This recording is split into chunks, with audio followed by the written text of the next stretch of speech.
After being dumped by a gold digger, I got bound to an apocalypse time travel system. The whole internet is stockpiling supplies and killing zombies, while I'm busy ferrying gold from the apocalypse into reality. Until I traded a big gold chain I picked up for 300,000 and treated my new roommate to a meal of Wagyu beef. That ex-girlfriend who drove a Porsche suddenly came back, crying and begging to get back together. My name is Pan Han, a textbook poor migrant in Beijing. That day, my girlfriend Chen Yun was standing at the door of our shared rental, with a crossbody sports bag and an innocent face, but the words coming out of her mouth were as cold as ice chips.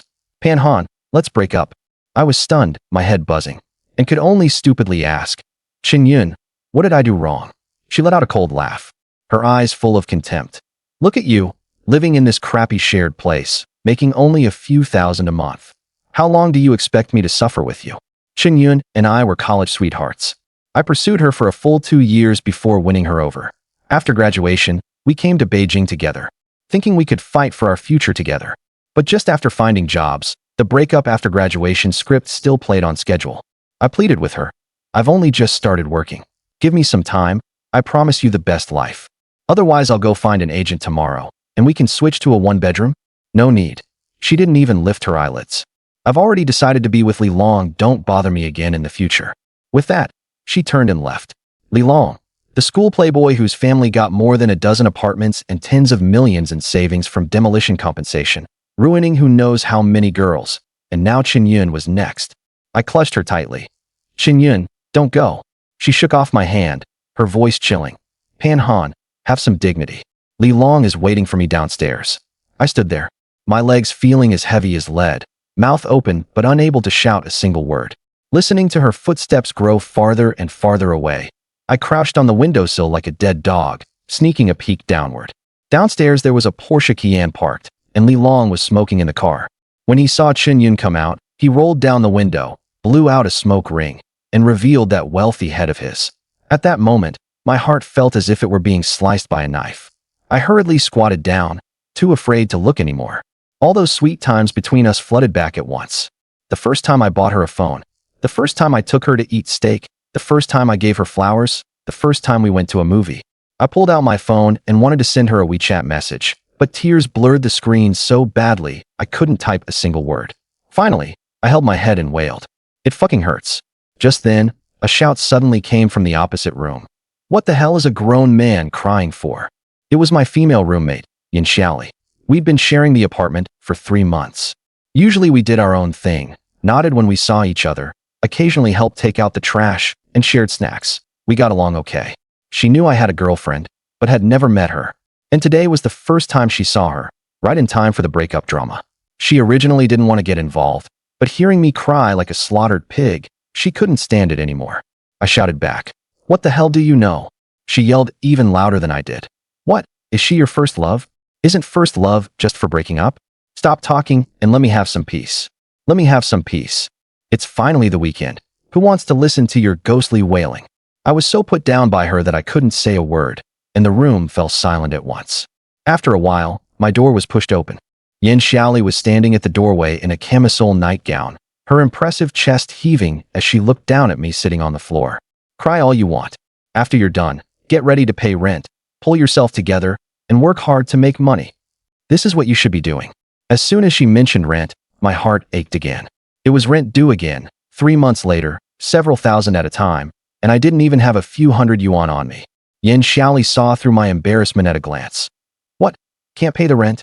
None of your business," I said sourly. "I'll pay it for you first. Remember to pay me back when you get your salary. Breaking up is fine too. Keep the money you earn yourself from now on, and don't foolishly spend it all on women." I was a little surprised. I hadn't expected this roommate to be so generous. No need, right? No need to be polite. "I'll charge you 15% interest. Are you still crying now? I can stop crying." I wiped away my tears. She smiled, made a bye-bye gesture, and closed the door as she left. My mind was left with only one word: money. My girlfriend ran off because I had no money, and I still had to rely on my female roommate to cover the rent. What was the point of going to this university? What's the use of struggling so hard as a Beijing drifter? Just when I was utterly despondent, a voice suddenly rang out in my head. Ding. Host conditions met, system binding in progress. I was so startled that I jerked all over and jumped straight up from the floor. Who? What thing? I whispered into the air. The host has currently lost his beloved, is broke, and has reached the lowest point in life, meeting the awakening conditions. System binding complete. I've been bound to a system? Isn't that the kind of plot only found in novels? Host Pan Han, now introducing the details. This system is an otherworld travel system. The host may go to otherworld number 438 anytime, anywhere.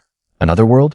Otherworld number 438 is currently in the apocalypse, with the original 600 billion humans now down to less than 600 million. All the rest turned into zombies, and animals are also mutating through infection. I couldn't help blurting out, "Fuck, what do you mean? I'm supposed to lead zombies to bite humans?" The system spoke in a kind yet cold voice. "Host, do not joke, or you may get banned." You know what I mean. Damn, the system can't even take a joke. After the host travels over, you will still be human. Of course, you may explore how to subdue zombies. Everything depends on your own development. Do I get a cheat ability? I know that every time you transmigrate, you get one. The system has prepared a personal space for the host. Time inside this space flows at 0 speed. Living creatures cannot be placed inside. The space is infinitely large, and it has automatic organization plus instant access functions. As soon as I heard that, I shouted excitedly, "Holy crap, awesome. I've got a space too." Yin Xiaoli next door probably heard it, shook her head, and thought, "What nonsense is this idiot babbling about?" As a result, the very next second I regretted it. Ding. The host triggered the default teleportation command. Transmigration is starting immediately. A flash of white light appeared before my eyes. My head spun, and whooshing sounds rang in my ears. When I opened my eyes again, I was already lying face down on a patch of dirt, flat on my back from the fall, grimacing in pain. System, are you fucking crazy? When did I say I wanted to transmigrate? Host, what you just said, "Holy crap, awesome," is one of the commands, so transmigration started immediately. I was stunned. That could trigger it too? I rubbed my butt and was about to ask what other commands there were, when suddenly a cold piece of iron pressed against the back of my head. "Don't move, or I'll shoot you dead." A woman's voice came from behind me.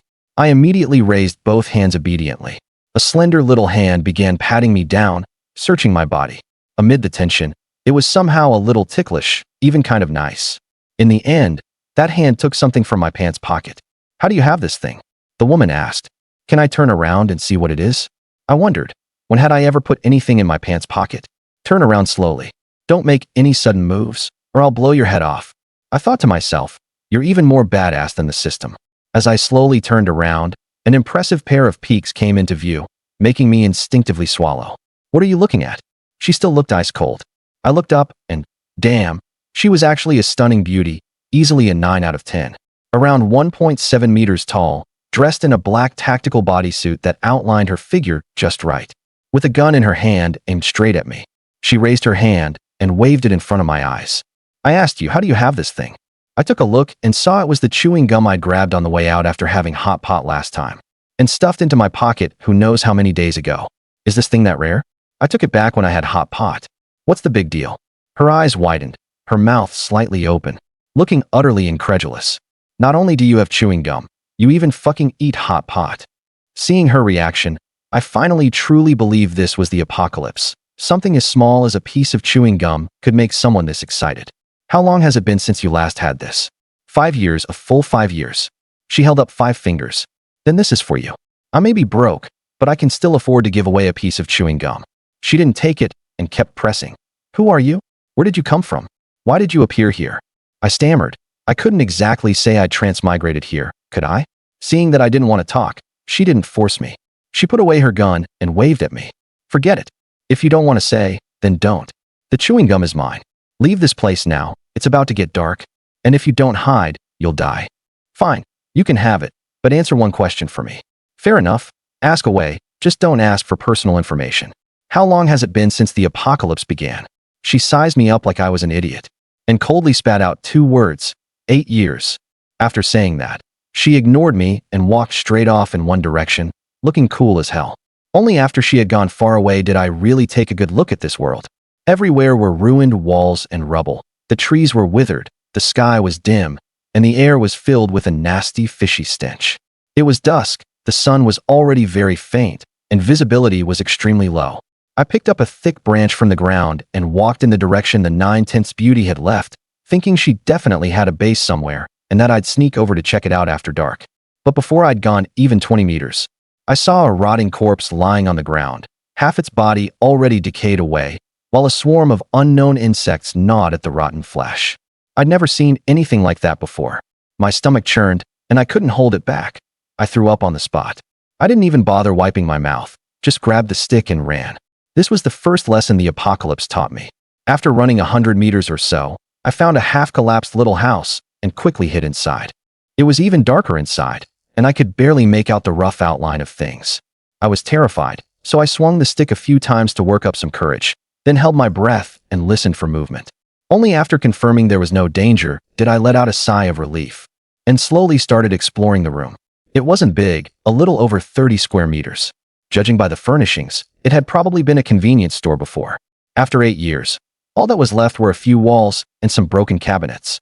As my eyes gradually adjusted to the light and I could see more clearly, the second lesson came immediately. A skeleton was lying askew right by my feet, and I almost stepped on it. I was so startled I nearly cried out, and instinctively smashed it with the stick, sending the skeleton scattering apart. But the moment it fell to pieces, a string of gleaming yellow things dropped out. It was a gold chain, the thick, stiff kind. My heart pounded. I used the stick to hook the gold chain over, wiped it clean, and examined it carefully in the faint light, my hands trembling. At a glance, it was obviously the kind some old-school tough guy would have worn back in the day. And before he died, he must have been a real badass. I blurted out excitedly, "Holy shit, awesome. I'm gonna be rich."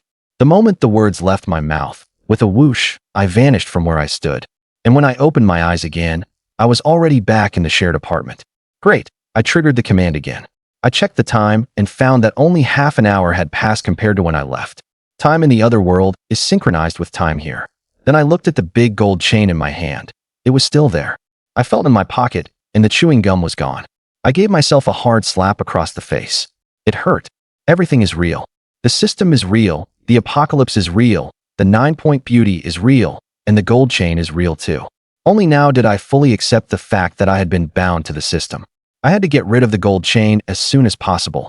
I'd stripped it off a dead person, so it was tainted. I grabbed my toiletries and was about to take a shower. As I passed Yin Xiaoli's room, I was still thinking. Once I sold the chain, I'd pay her back first, then treat her to skewers. But when I pushed open the bathroom door, I was dumbfounded. Yin Xiaoli was showering inside. Are you fucking blind? Get out now." She covered herself and screamed like crazy. I quickly turned my head and backed out. "Holy shit. Sorry, I didn't know you were in there. I clearly shouted before I went in to shower just now. Didn't you hear me?" I figured I must not have heard because I'd just traveled through worlds, so I could only lie and say I'd been listening to music with earphones on, my face flushing red.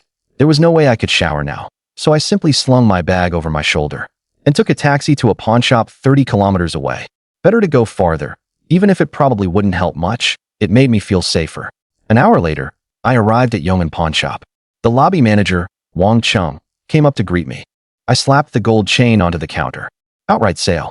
He sized me up, took it away to inspect for 10 minutes, and when he came back his attitude was much more respectful. "Sir, no problem. Pure gold. Total weight 897 grams. I quickly did the math in my head. Gold was over 400 per gram now, so even if the pawn shop lowballed me, I'd still make a killing. Sure enough, after the whole process, I received a full 300,000. Walking out of the pawn shop, I looked at my bank balance and felt like I was dreaming. I'd never seen this much money in my life. Without another word, I first transferred Yin Xiaoli 4,500 for rent, then sent her a 200 yuan red packet as an apology and thanks for what had happened earlier. I didn't go straight home. Instead, I went to a nearby mall. The best fate for money that fell into my lap was to spend it. I changed my phone, bought clothes, and found a stylist to give me a new look. Looking at my completely refreshed self, I silently swore to myself. From now on, I had to bring back even more treasures from the other world, buy luxury cars, purchase mansions, and make Qin Yun regret it. Before I knew it, it was 6 in the evening, and Yin Xiaoli sent me a WeChat voice call. "Hello, Xiaoli. Damn, Pan Han, how'd you suddenly get money? You didn't go out and sell a kidney, did you?" She teased. "No, a friend owed me 10,000 before and paid me back today, so I transferred it to you. Thanks for helping me today." "Sure, then I won't be polite about that red packet. Have you eaten? Let me treat you to dinner. Sorry about what happened earlier. I'll treat you for both things at once." "Sure, I haven't eaten yet anyway." Chinda Plaza. I'm treating you to steak tonight. Take a taxi over, I'll reimburse it. Oh ho, Boss Pan. What's gotten into you today? So generous. She clearly still wasn't used to my sudden change in style. Hurry up and come, I'm already here. I'll go find us a seat first. After hanging up on WeChat, I went straight to the most expensive Wagyu steakhouse on the 3rd floor of the mall, the kind that costs $700 per person. I used to avoid places like this whenever I saw them, but now it was different.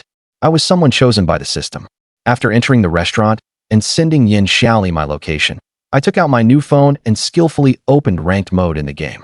Waiting for someone before a meal was the perfect time to grind ranked. My rank was king, and my mechanics had always been excellent. Unfortunately, the phones I used before were all old hand-me-downs from Chun Yun, laggy as hell and affecting my performance. For the past few years, he had only used Chun Yun's discarded phones. Now that I'd switched to a new phone, wouldn't I be able to push all the way to the enemy high ground in under 5 minutes? An hour later, Yin Xiaoli entered the restaurant. Clearly, she'd dressed up on purpose, and she had just taken a shower too, making her look much more radiant overall, especially this tight, hip-hugging dress, which showed off her figure in full. Pan Han couldn't help stealing a few extra glances. Unexpectedly, Yin Xiaoli also stared at Pan Han for quite a while, her expression slightly surprised. Was this still that loser Pan who had just gone through a breakup? Yin Xiaoli spoke first. Pan Han lowered his head and glanced over himself. Clothes make the man, just as a saddle makes the horse. The ancients truly did not deceive me. A set of expensive clothes really did make Pan Han look much more spirited. I was this handsome all along. It's just that no one noticed. You look pretty good too. Really? Big Sis has always been this outstanding. After saying that, the two looked at each other and smiled. Want a drink? Pan Han asked. Let's have red wine. It goes well with steak. The place you picked today isn't cheap. I'm reminding you to watch your wallet. Don't worry. Starting today, I'm going to live differently. Pan Han said fiercely. Naturally, Yin Xiaoli had no idea about the deeper meaning behind that, and thought he meant he was going to pull himself together and work hard to make money. That's more like it. Think about it. Leaving your hometown to come here and drift in Beijing, what is it all for? This isn't a place for romance. Yin Xiaoli suddenly said seriously, her big eyes fixed on Pan Han. Big Sis has long legs, so everything Big Sis says is right. Pan Han said with ill intent. Yin Xiaoli immediately remembered the bathing incident and actually blushed a little. Humph. Today I'm going to make you treat me to a really good meal. Yin Xiaoli shifted her hips a little, stretching her long legs out even more. Right. It's only proper to return the favor. I can't just let you treat me for nothing either. Pan Han said with dramatic cadence. Men, just broke up and already back to acting like this. Thinking of what happened in the shower earlier, Yin Xiaoli said with mock annoyance. The two chatted like that, on and off. Pan Han felt much better. It had to be said, Yin Xiaoli really was a socially graceful woman. She knew how to speak in a way that made the other person feel comfortable. By the way, we've been sharing this place for a few months now, and I still haven't asked what kind of work you do. Is it convenient to say? I'm an 18-tier actress, the kind just a little more advanced than an extra. After we finish eating today, I'm heading out of town tomorrow to film, for a role with 10 lines. So that's why you were always disappearing before. How many days will you be gone this time?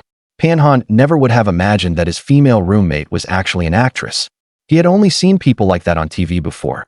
This was his first time seeing one in real life. For days, I guess. Yin Xiaoli shook the calendar on her phone. After she left, there would be no one else in the apartment. I can quietly explore the other world for a few days. Pan Han secretly decided. Amazing. Then let's treat today as a send-off for the big star. Wishing you a smooth journey.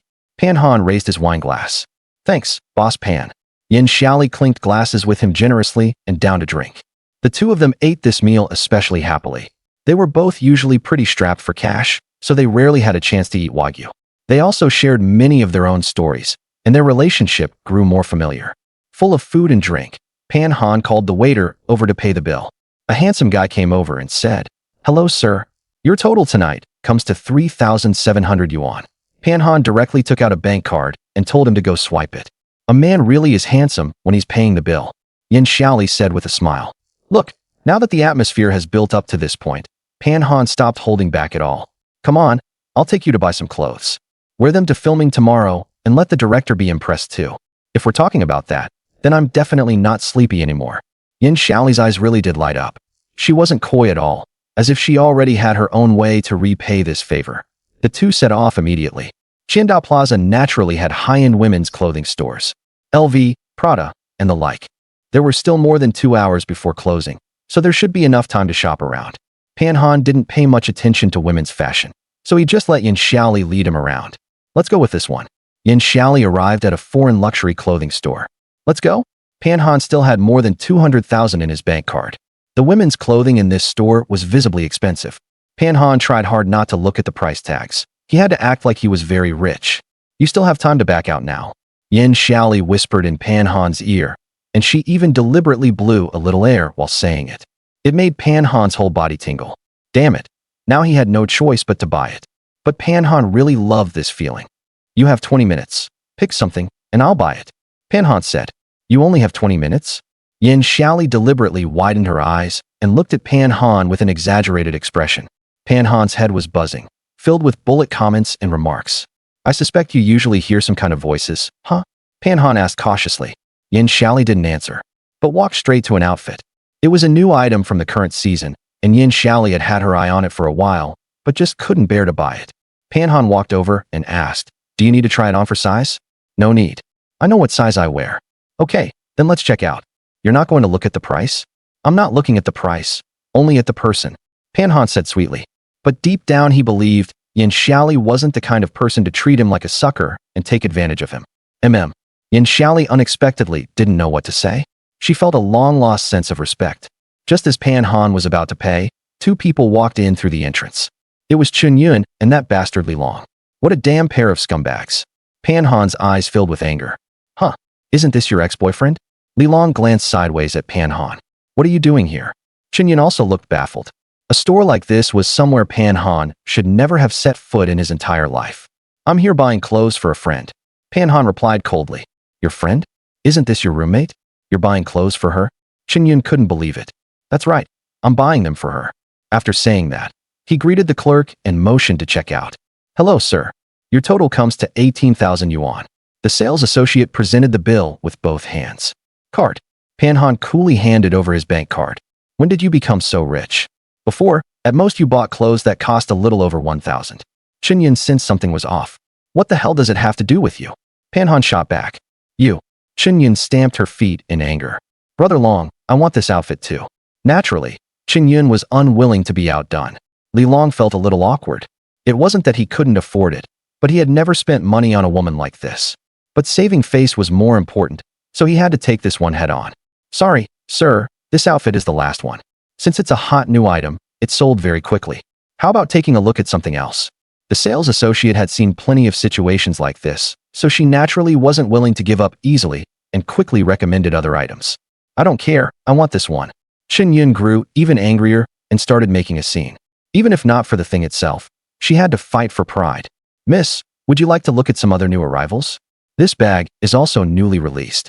The sales associate was a seasoned veteran. One look at the situation, and she knew her chance to boost tonight's sales performance had arrived. Isn't this the hottest new must-have of the year? Chun Yun saw that it was a trendy new hit that had only been released not long ago. She had seen someone carrying it in the company elevator before, and she had been insanely jealous. Brother Long, I want this. Chun Yun said. How much is it? Brother Long asked the sales associate. 188,000. The sales associate gave a sly smile.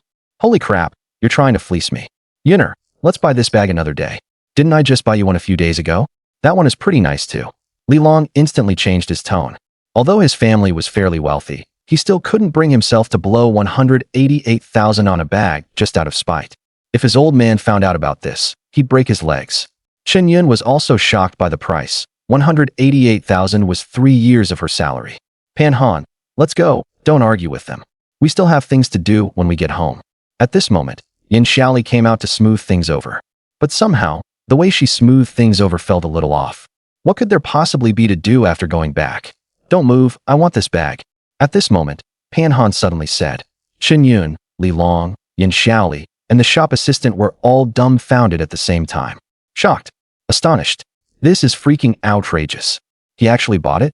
Yin Xiaoli was the first to react. She quickly tugged at Pan Han's sleeve, signaling that there was no need for him to show off. Pan Han patted Yin Xiaoli's hand and said, I'm not interested in money. Money is meant to be spent. This sentence left Yin Xiaoli speechless. Chun Yun's head was buzzing. Li Long put both hands in his pockets, trying hard to understand what a real opponent was. The shop assistant hurriedly said, "Okay, boss, I'll wrap it up for you right away." Pan Han nodded. Mim, put the clothes and the bag together on the bill. "Hello, sir. Your spending tonight has exceeded 200,000, so you can receive a VIP card. In the future, with this card, you can get priority access to the latest styles when shopping at our store and also enjoy points rewards."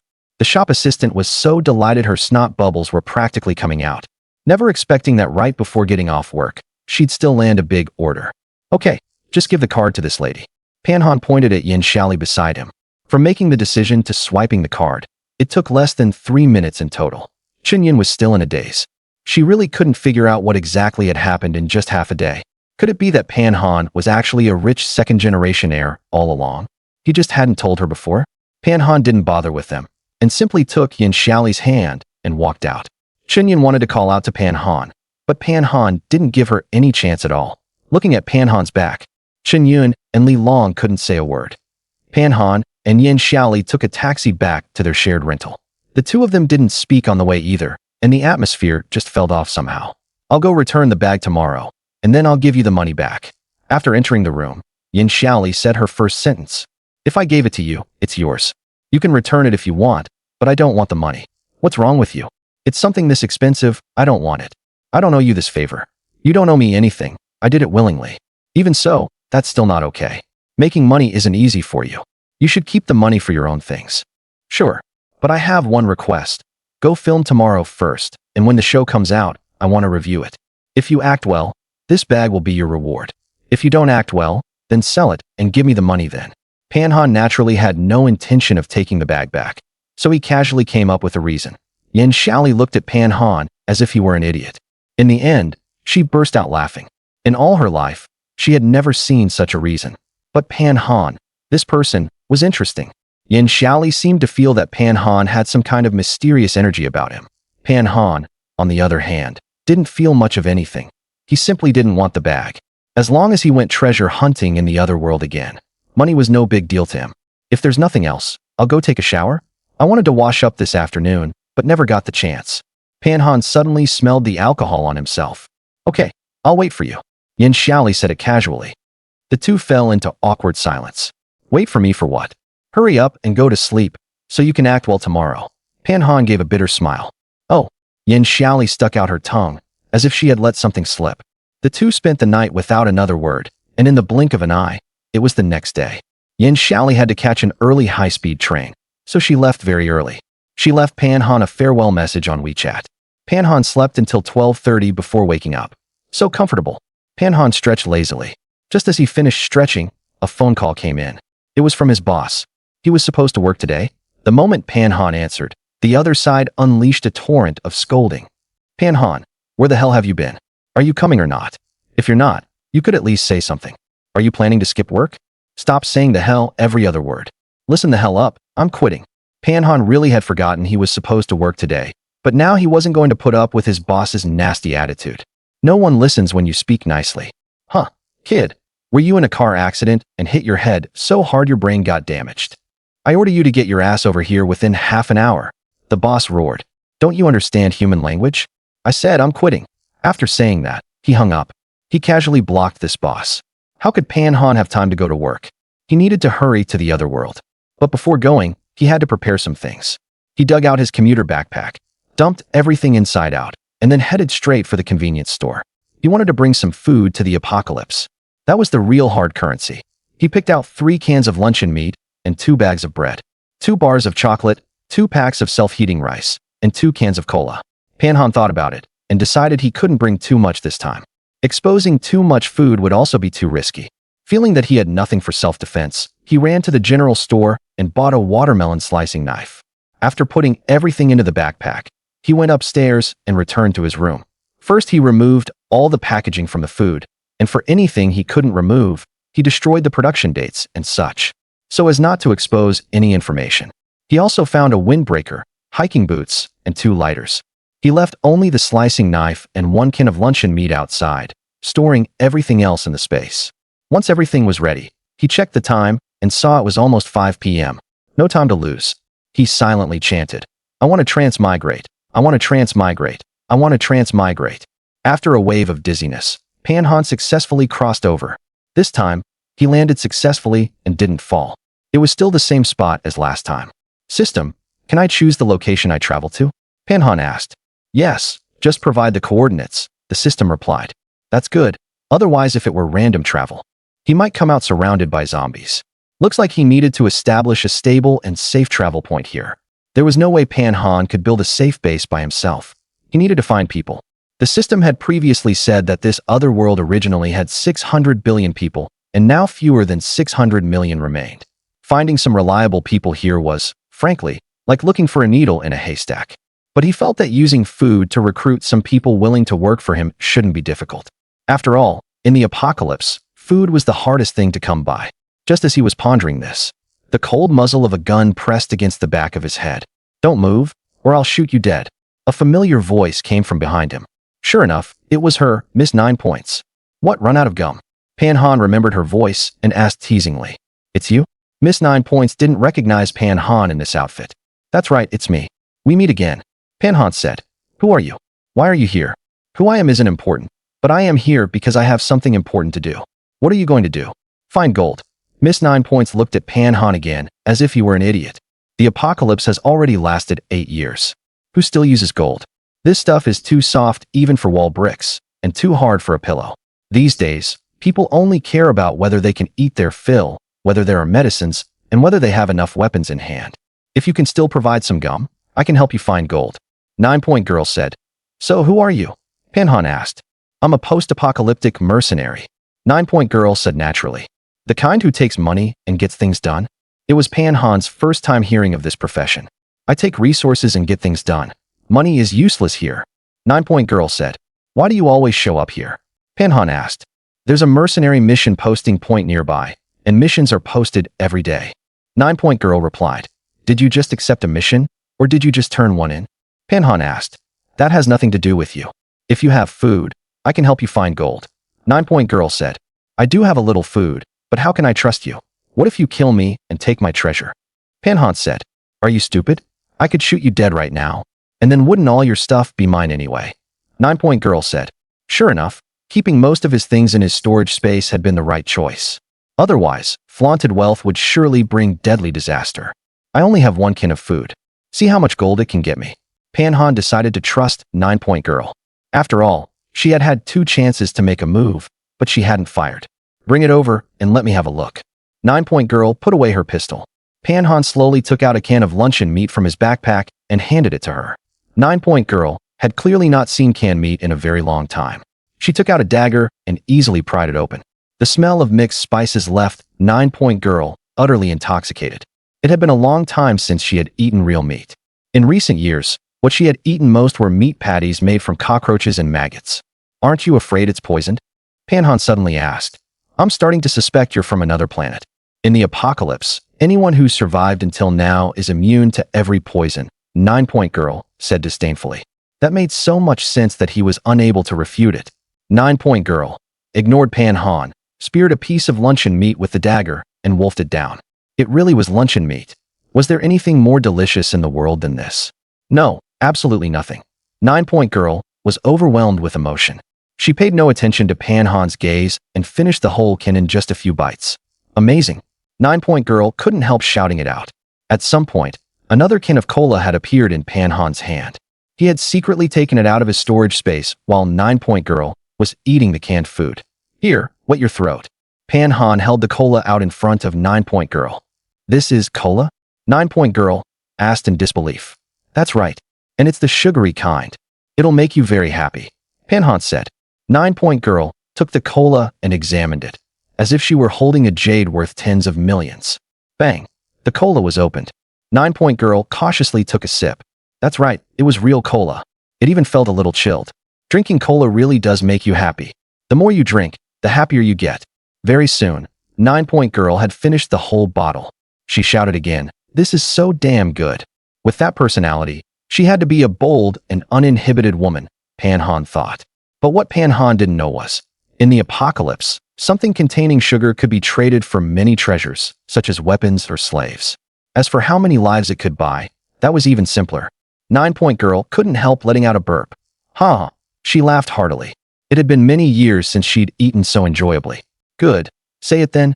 How much gold do you want? I'll take this job. 9-point girl said to Pan Han. Naturally, the more the better. Pan Han was not polite. He had now completely understood the importance of food. Our base should still have a few hundred grams. Stuff old Six and the others scavenged before and planned to keep for making gold teeth. Come with me, and I'll give it all to you, 9-point girl said. They were a team, and they even had a base. Just when he was about to sleep, someone delivered a pillow. Your base? Are they all mercenaries? Pan Han asked. Yes, 7 people in total.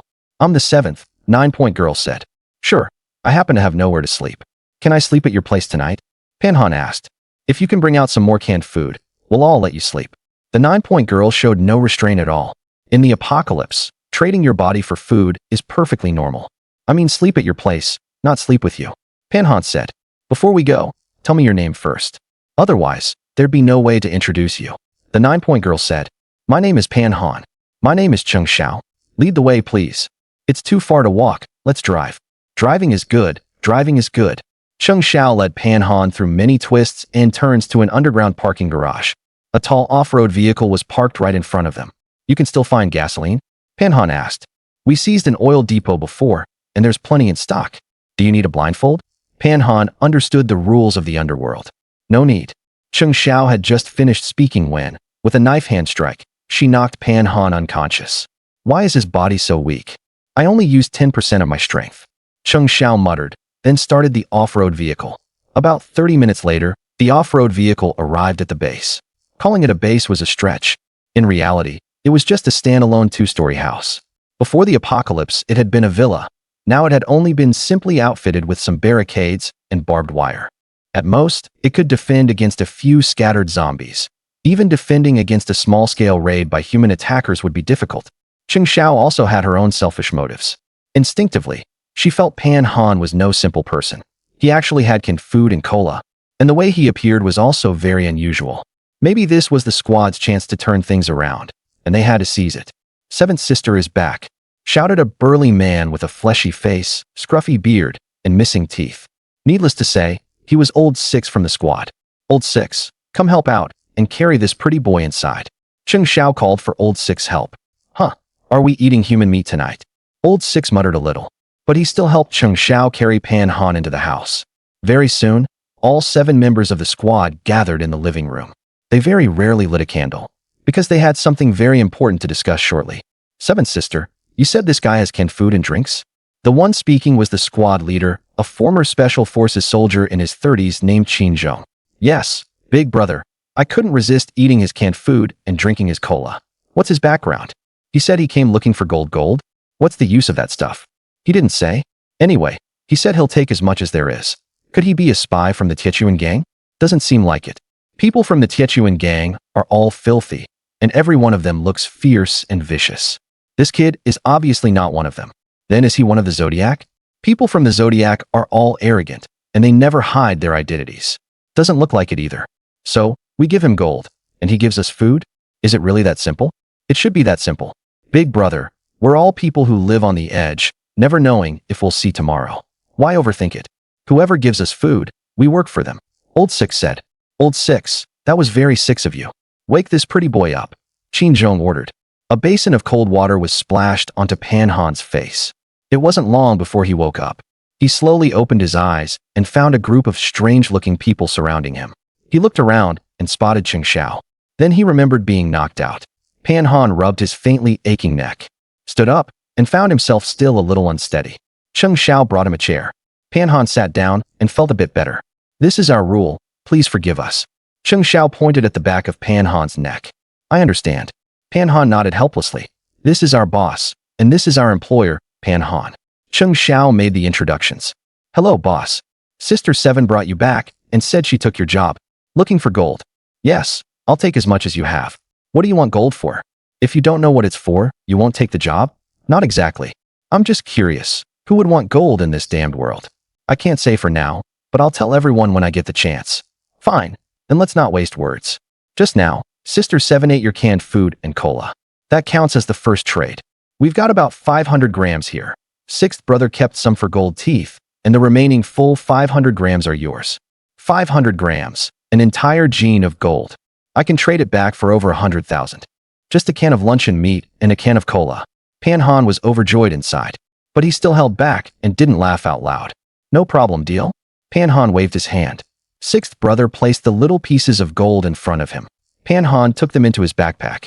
Then he pretended to rummage inside and pulled out the remaining luncheon meat, cola, bread, chocolate, and so on. I want to do a long-term business deal. This is the deposit for the next batch, Pan Han said, pointing at the supplies. Cheng Xiao stared with eyes wide open and asked, "Where did you pull those from?" "After you passed out, I searched your bag." Pan Han glanced at her and said lightly, "I have my own way. As long as you help me find gold, I'll provide plenty of food." "Hey, Sister Seven, look at you. How can you go through the employer's bag?" The speaker was another woman, in her 30s, extremely alluring, with quite a madam-like vibe. "Second sister, I just wanted to see whether he had brought any weapons." "Sir," Sister Seven didn't mean anything by it. She just wanted to make sure we're safe from each other. "Don't worry, as long as there's food, we guarantee you'll have gold." "That's right. Our team is famous for keeping our word. Lord Pan, we officially accept the gold-finding job," Qin Zhong said, looking at the supplies in front of him, and understood that a god of wealth had arrived. "You agreed pretty quickly, but do you have a lot of gold?" Pan Han asked. "Don't worry about that. This used to be a big city, with lots of people and lots of money. Gold was something everyone had. The amount definitely won't be small." "Good, I trust you. Lord Pan, are you in a hurry?" "If you are, you can stay here tonight, and tomorrow morning we'll go find gold for you." Second sister knew this was a big job and quickly took it on. "Stay here? That's a great suggestion. I don't have anywhere to sleep anyway." "Good. Sister Seven, take Lord Pan to the second floor. Find a clean room and clean it up a bit more," Qin Zhong instructed Cheng Xiao. "Got it, big brother." Cheng Xiao took Pan Han up to the second floor. The remaining 6 people, after watching them go upstairs, immediately gathered around the food and started eating. In fact, they hadn't really eaten much for 3 or 4 days either. No matter how tough you are, in the end times you're worse off than a dog. There were many rooms on the second floor, but they all looked dilapidated.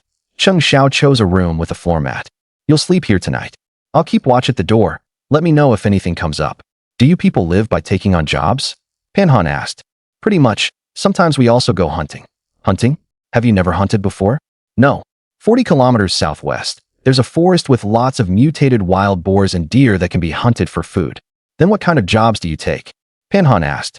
"Murder, arson, slave trafficking, wiping out large hordes of zombies, searching for supplies. In short, we take any job that can be exchanged for food." Cheng Xiao answered while wiping her gun. Pan Han frowned when he heard that. He gradually began to feel how terrifying this apocalyptic world was. Beautiful as a flower, yet killing like a plow.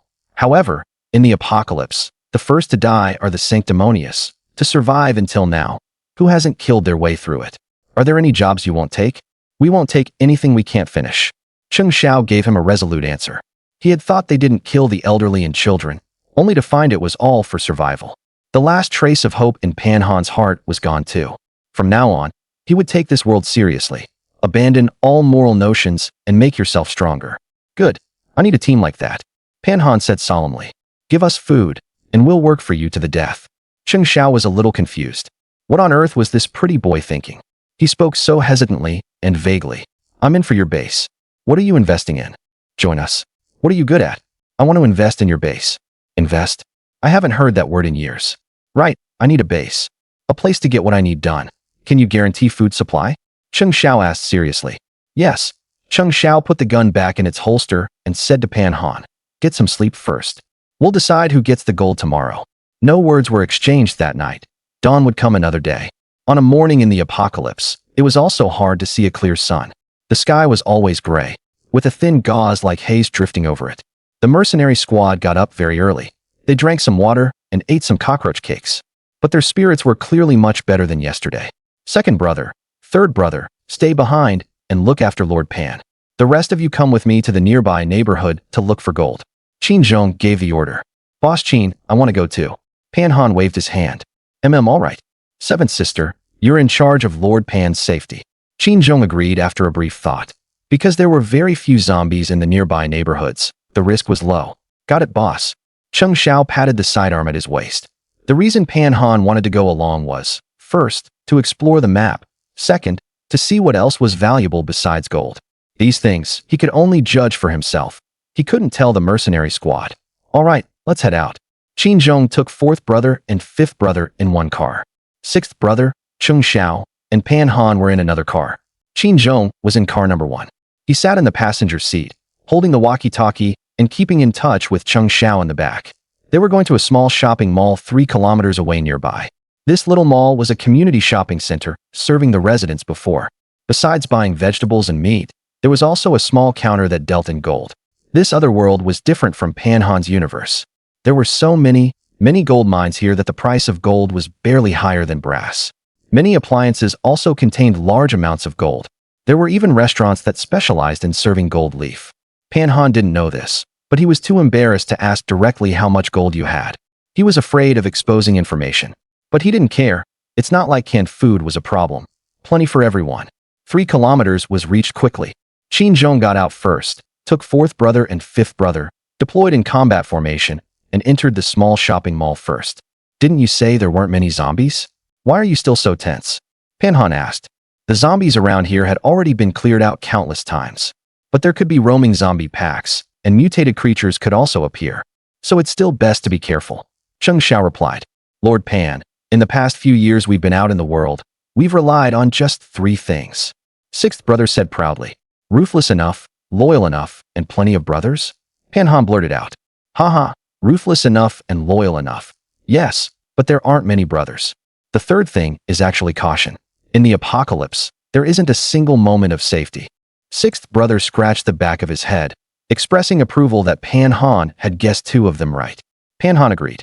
This also seemed like the rule he should follow if he was going to make a name for himself here. At that moment, Qin Zhong sent a signal saying it was safe inside. Cheng Xiao led Pan Han inside, while sixth brother stayed outside to guard the perimeter. From the mall entrance, less than 20 meters further in was that gold counter. The glass had long been gone, and the gold on the display case was gone too. Back when the apocalypse had just begun, people had still grabbed some gold. So the stuff out front should all have been taken. Let's check the safe or the other cabinets below. Qin Zhong explained to Pan Han. I'll also see if there's anything else useful. Pan Han took out a flashlight and first looked over the ground. There was broken glass everywhere, along with some unidentified liquid. Only after making sure there were no holes in the floor did he start moving. Under the counter were storage cabinets. Pan Han had the feeling of opening a blind box. He slowly opened the first cabinet. Inside were only some accounting books and packaging boxes. Pan Han rummaged through a few packaging boxes and found nothing. He opened the second cabinet, and inside were several photo frames. Various photos of a family of 3. The shop owner was a middle-aged man, and both his wife and child were quite good-looking. It seemed that on the day the apocalypse came, they must have been suddenly attacked by zombies. Otherwise, they definitely would have taken the family photo frames with them. Pan Han sighed, not knowing what to say. Then he opened the third cabinet. Inside were 2 boxes, one big and one small. Pan Han's heart stirred. Was a pleasant surprise coming? Pan Han opened the big box first and was nearly pissed off. Inside was a small package of children's toys, along with some dolls, a jump rope, and a Rubik's Cube.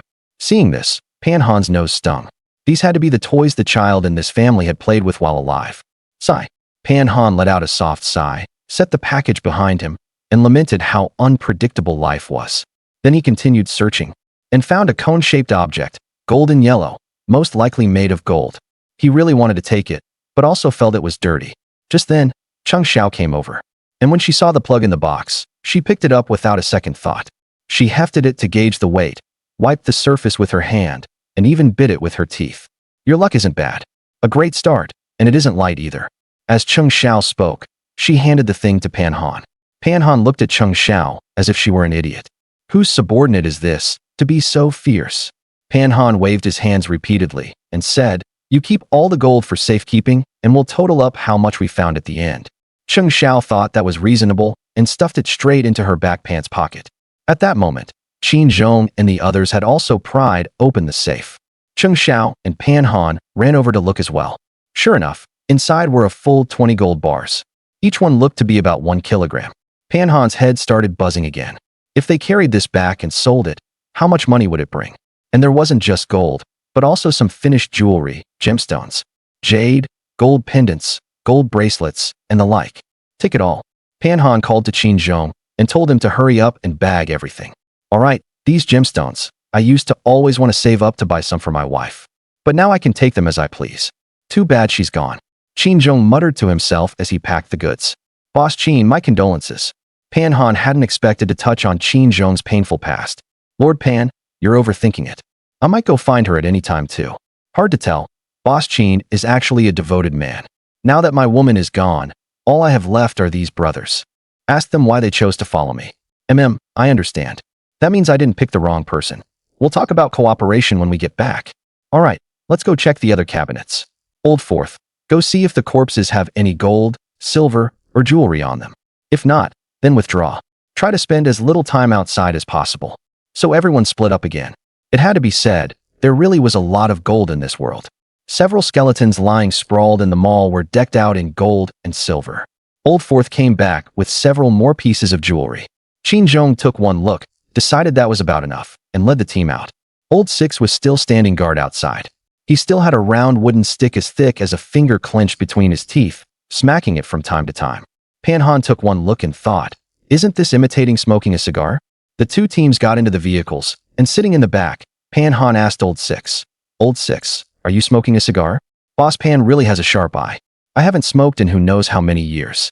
Although I quit having much of a nicotine craving long ago, I still kept the habit of holding something in my mouth, Old Six replied. Pan Han quietly made a mental note of it.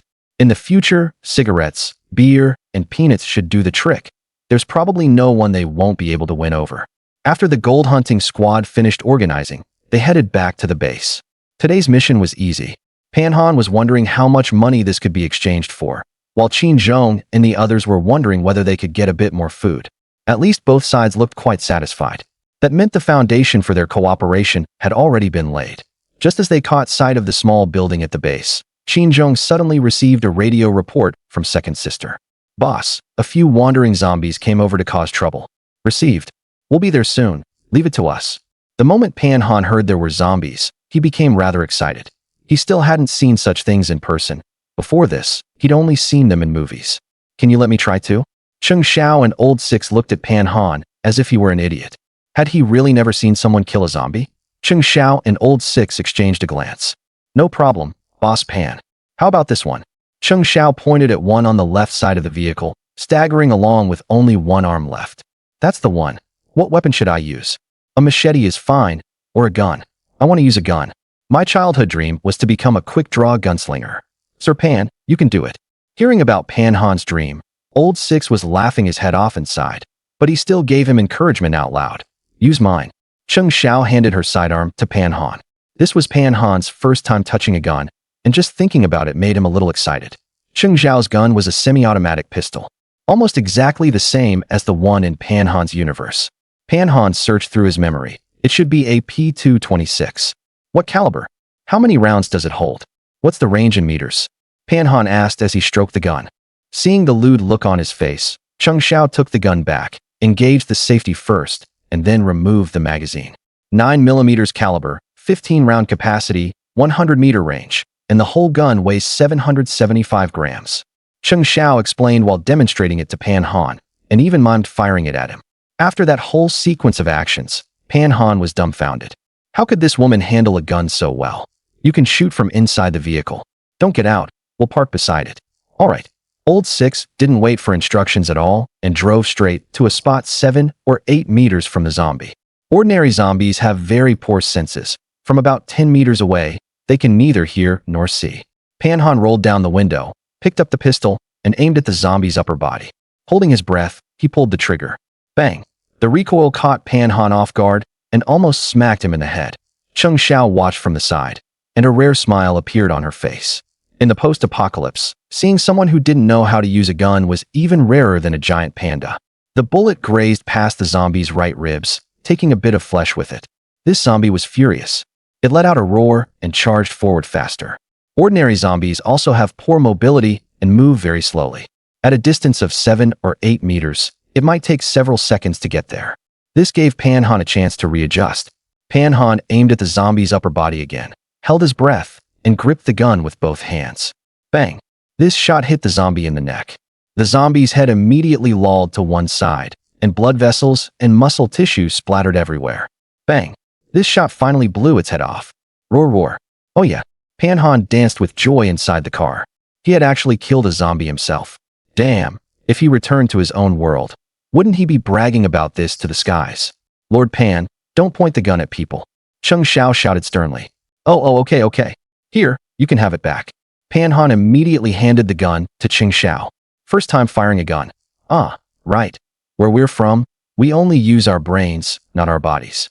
Panhan brushed it off. An era without guns is the good era. Cheng Xiao suddenly said that. Panhan suddenly realized. Everyone in this team was quite interesting. Boss Qin was loyal and reliable. Second sister was flirtatious and smooth. Old Six looked rough, but was actually careful. And Cheng Xiao, besides her looks and figure, seemed to be something of an idealist. This was actually a team worth cooperating with in depth. Qin Zhong and the others had also taken down a few zombies. Everything was safe. The vehicles drove into the base one after another, and Old Third was responsible for closing the gate. The group came to the living room, cleared off the table, and prepared to count the spoils.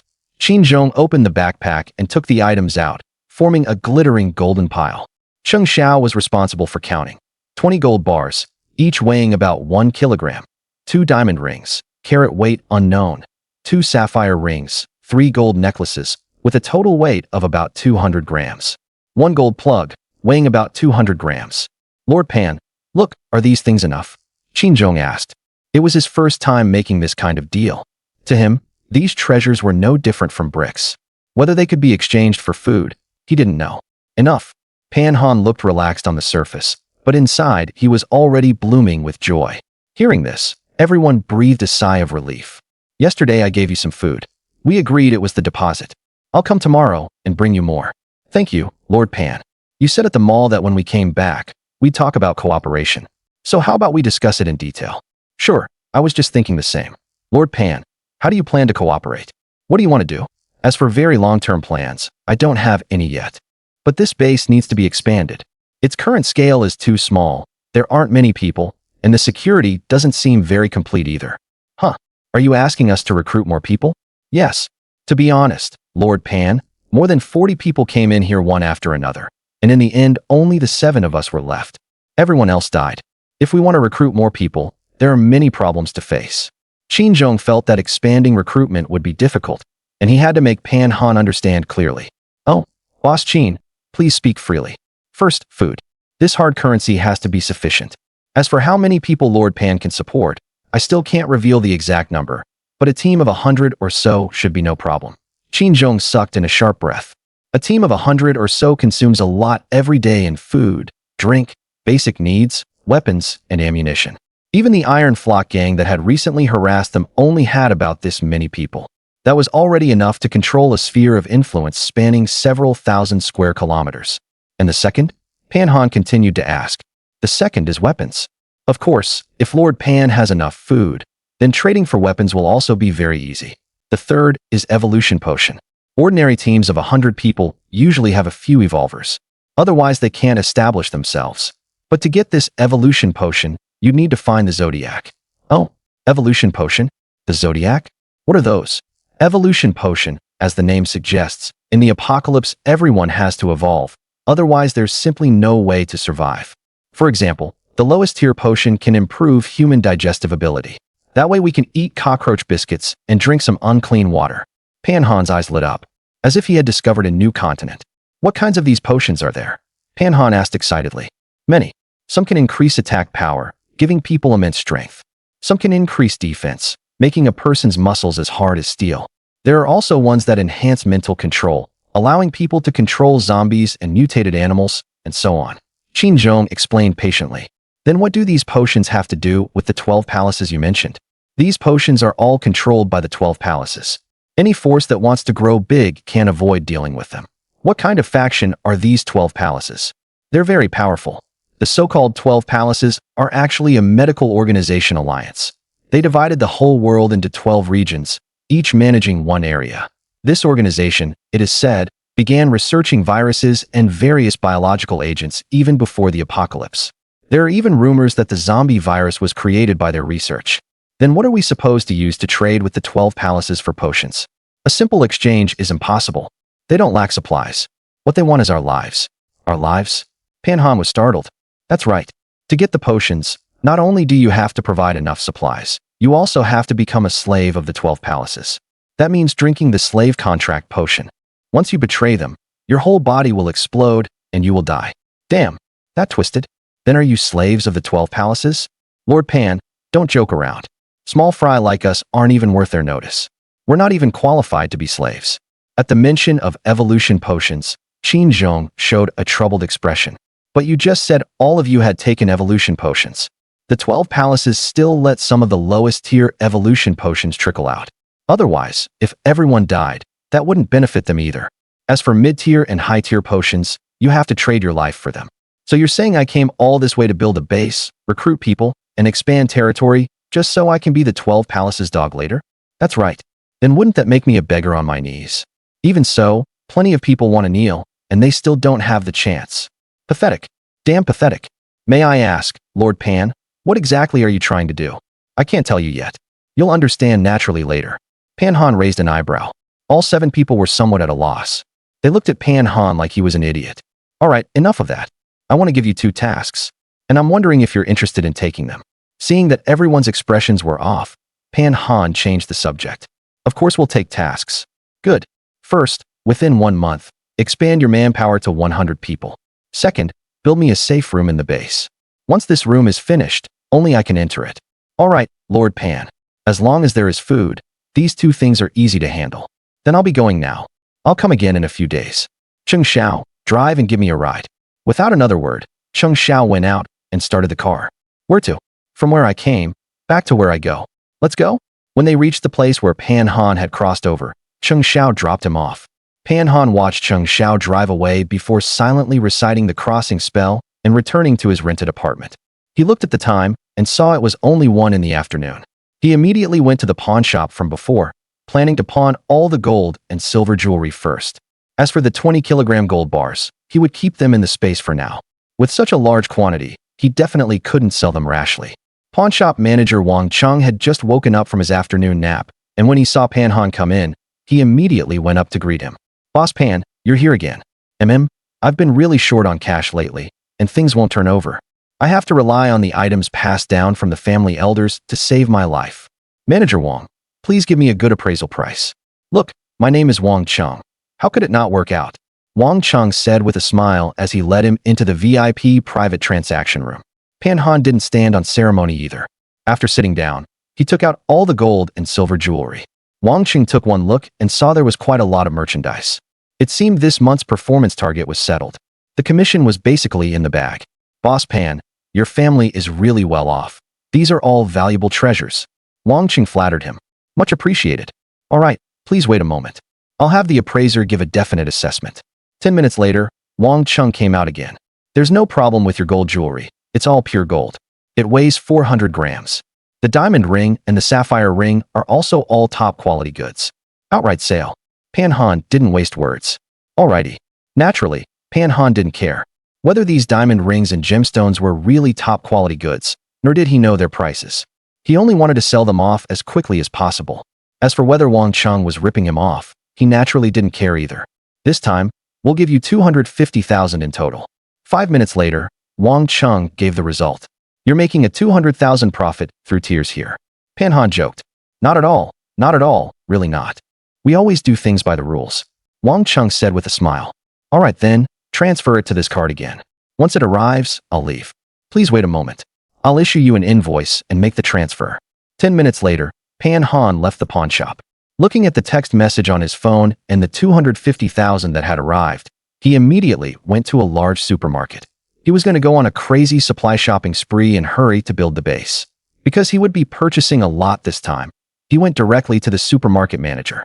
He was planning to make a major client purchase. 100 cases of luncheon meat, 100 cases of compressed biscuits, 100 cases of instant noodles, 100 cases of self-heating rice, 100 cases of cola, 100 cases of self-heating hot pot, 100 cases of canned fruit, 100 cases of nuts, 100 bags of rice, 100 bags of flour, 100 cases of pickled mustard tuber, 100 cases of beer, 100 cases of baijiu, 100 cartons of cigarettes. Pan Han listed this much first. Actually, he bought according to his own tastes, since he still had to eat in the apocalypse. He still wanted to make sure there was enough variety and flavors. As for the cigarettes and alcohol, They should be very useful for winning people over. All right, boss, thank you for your business. Just give us an address, and we'll deliver it to you for free. The moment Pan Han heard that, he immediately remembered that he had nowhere to receive it. There was no way his shared rental could hold that many supplies. It seemed he had to rent a warehouse first, and then use the warehouse to take everything away without anyone noticing. No rush on the delivery. I'll pay you first and send you the address when the time comes. After Pan Han paid 100,000, he left. He needed to rent a warehouse first. But he happened to know an agent from when he had looked for housing before. And that agent just happened to have warehouse listings on hand. Money's money. Does it matter who earns it, right? Right after that, Pan Han contacted Old Wong, the agent. As soon as Old Wong heard he wanted to rent a warehouse, he didn't delay in the slightest and immediately got to work on it. Before dinner, the warehouse was settled. He got a warehouse 16 meters long, 8 meters wide, and 4 meters high. The warehouse location was deliberately chosen in a remote suburb at 4,300 yuan per month. With a grand wave of his hand, Pan Han directly paid a full year's rent. After the handover was completed, Pan Han sent the address to the supermarket manager and told him to arrange delivery for tomorrow. With everything settled, Pan Han looked at his bank card and saw there was still nearly 300,000 yuan left. Maybe I should buy a car. Pan Han muttered to himself. Once the idea of buying a car took root, it could no longer be suppressed. After all, what man doesn't like driving, and preferably driving a luxury car? He now had the means for it, so he really could get one. Eat first, then go look at cars tomorrow. Pan Han had been busy all day, and filling his stomach was now the top priority. Pan Han called a private car and headed straight for the Malatang shop downstairs from his home. The fare was 180, and the meal was 36. This is what they call riding a bicycle to the bar? Save where you should save, spend where you should spend. Full and satisfied, he returned to the shared apartment. Right now, he was the only one in the room. It was very quiet and very safe. After coming back from the post-apocalyptic world, an environment like this gave Pan Han an immense sense of comfort. Isn't there an old saying, better to be a dog in prosperous times than a person in chaotic times? It really makes a lot of sense. Pan Han put down his backpack, stripped completely naked, tossed his clothes into the washing machine, and then went to take a shower. Whoosh, whoosh, whoosh. The hot water spraying from the shower head poured over Pan Han's body, making him calm down more and more. He showered for a full half hour, and only came out when he felt that most of the apocalyptic smell on him had finally been washed away. After putting on his pajamas and lying down on the bed, waves of drowsiness washed over him. He couldn't resist and soon fell asleep. He slept extremely well this time. He slept straight through until 5:30 the next morning. Pan Han slowly opened his eyes and stretched. It felt so good. Today he planned to do two things. Later he would go deliver supplies to the other world. After coming back, he would find a place to sell 2 gold bars and then go buy a car. Now that he'd decided, he set off immediately. He got dressed, slung on his backpack, and checked once more that everything in his space was in order. Then he traveled to the other world again. So cold. The last time he came, he hadn't felt it was this cold. Maybe mornings in the apocalypse were just like this. This time he chose a new arrival point, only 300 meters from the 7-person squad's base. He felt that at this distance, there shouldn't be any safety issues. Pan Han pulled his clothes tighter around himself, got his bearings, and walked toward the base.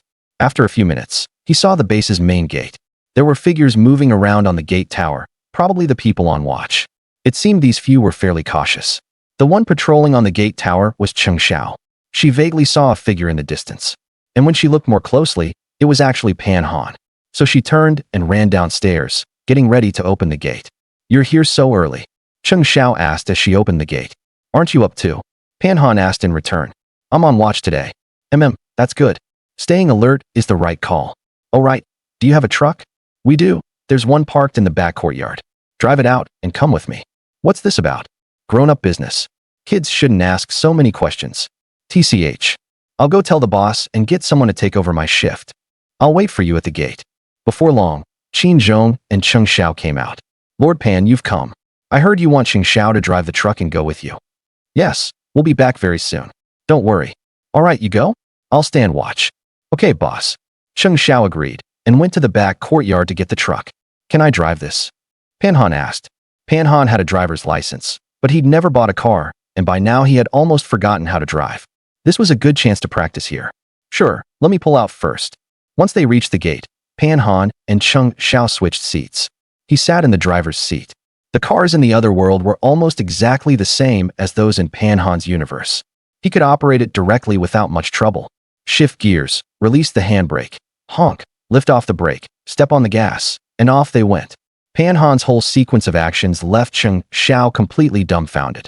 Are you seriously practicing driving in the apocalypse? Don't tell me you don't know how to drive. Cheng Xiao asked. I got my license before, but I never actually drove. Now I've almost forgotten everything. Pan Han answered honestly. All right then, where are you going? Some remote, desolate place where nobody ever goes. Out in the wilds where you could shout your throat raw and no one would hear you. Cheng Xiao unconsciously tightened her seatbelt. Vroom, vroom, vroom. The roar of the engine sent Pan Han's adrenaline surging a little. Anyway, there were no traffic rules in the apocalypse, and he didn't have to worry about hitting anyone. So he might as well drive however he wanted. Pan Han would slam on the accelerator one moment, then brake hard the next, then make a sharp turn. He was having a great time amusing himself, but Cheng Xiao had it a bit rough. Luckily, her physical condition was excellent, otherwise she definitely would have thrown up. After driving around in circles for half an hour, Pan Han finally had his fill, found a dilapidated house, and stopped. What are we here for? Seeing him take this route, Cheng Xiao couldn't help but feel puzzled. Put these two on. Pan Han handed Cheng Xiao an eye mask and a pair of wireless headphones. What do you mean? Cheng Xiao was a little confused. Stand here and don't move. I'll go buy a few oranges. Cheng Xiao had a face full of question marks. What do you mean? Pan Han felt a bit bored. Apparently that meme didn't exist here.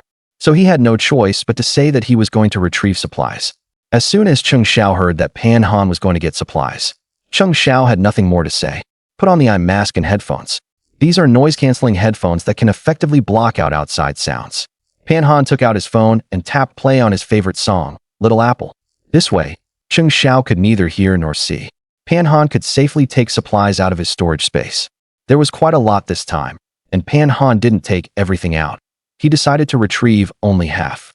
Fortunately, the truck was big enough to hold half the supplies. Taking supplies out of the storage space only required a thought, and the system could even help arrange everything neatly. Looking at the truck full of supplies, Pan Han thought that it should be enough for them to eat for quite a while.